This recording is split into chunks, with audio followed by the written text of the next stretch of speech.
如果你問我係咪鍾意電影《風林火山》，我嘅答案呢係肯定嘅。咁但係點解會有咁多影評啊，或者係網上面嘅留言呢？好似係一面倒負面呢，甚至乎有啲呢用到話終極糞便級電影。哇！呢個我覺得呢個評論實在太嚴重啦。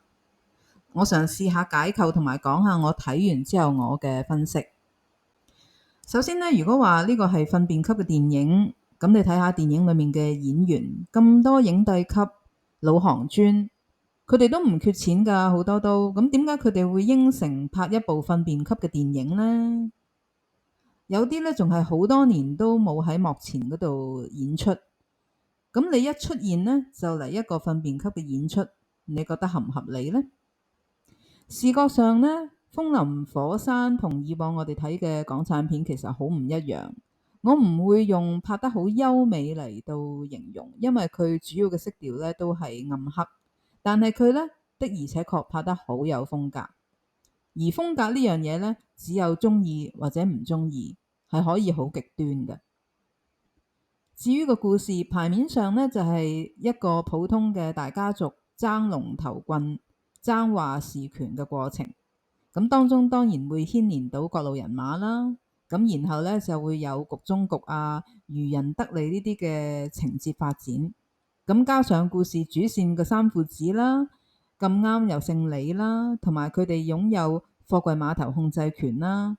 咁我諗好多嘅觀眾呢，都好難唔聯想到同香港有關聯嘅一啲故事咯。如果單憑喺電影院裏面睇完呢套電影，咁我都同意呢會有種支離破碎嘅感覺。咁但係你喺個腦裏面再重組一次案情，同埋你睇埋網上面佢嘅一啲短片啦、宣傳啦，咁佢播出嘅呢就係一啲刪去咗嘅隱藏劇情。我相信呢，你會睇得清楚好多。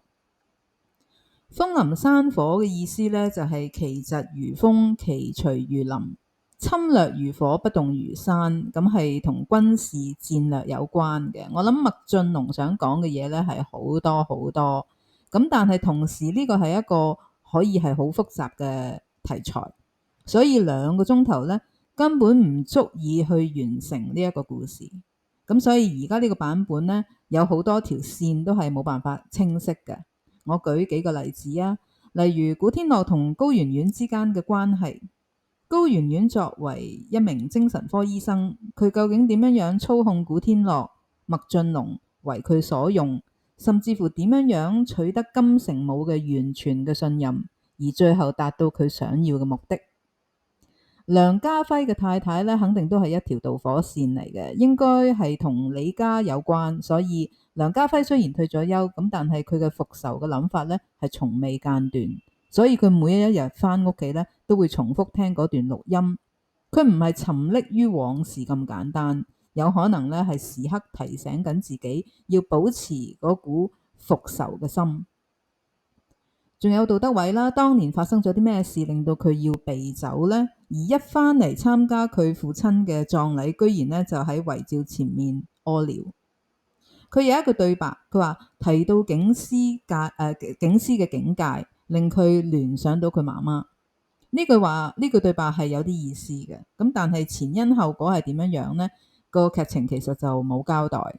至於高圓圓之所以咁樣對付一個其實非常信任佢嘅金城武，當中應該係有啲原因。咁電影裏面呢，就有好多呢啲冇答案但又有線頭嘅地方。部電影呢，通過一個家族、一個企業嘅事件啦，睇住各路人馬點樣作戰。實際上做人呢，我哋都係喺各種各樣嘅戰場嗰度作戰。咁大家都有可能呢，會喺呢個過程裏面使出風林火山呢啲咁嘅戰略去處理各種各樣嘅生活嘅問題。我諗呢一套電影如果能夠以電視劇嘅形式拍，譬如20集啊咁，可能會更加合適，而且亦都會鋪排得更加好。我毫不懷疑麥浚龍嘅野心，咁但係同一時間你想樣樣都要，樣樣都講，電影嘅時間係有限嘅，唔好講話2個鐘頭啦。咁但係呢個電影亦都帶出咗一個好值得大家去注意啦，同埋思考嘅問題，就係警方打擊毒品，咁但係李家已經更聰明咁打算轉移去利潤都好可觀嘅藥品度。呢種金城武形容為合法嘅毒品，呢句對白真係可圈可點，而且意義深遠。電影拍出4億嘅成本啦，呢點我就覺得好有趣啦。先唔好講佢最終嗰個投資能唔能夠平手離場嚇，呢個都係一個問題嚟嘅。但係拍完套戲，據講呢，一把火燒咗好辛苦搭建嘅銅鑼灣實景。咁點解唔索性用電影特效處理呢？反正而家呢個實景呢，其實你睇呢都幾假嘅，用特效會唔會再平啲呢？同埋喺惠州搭一個銅鑼灣實景係咪真係要咁貴呢？不過呢啲都唔重要啦。憑佢糞便級電影呢，我覺得絕對係過火同埋離譜嘅。但係講故事嘅能力的而且確呢需要提升，表達嘅手法都係，否則呢真係白白浪費咗一個好嘅題材，一個上佳嘅電影名，同埋佢可以帶出嘅深遠嘅寓意。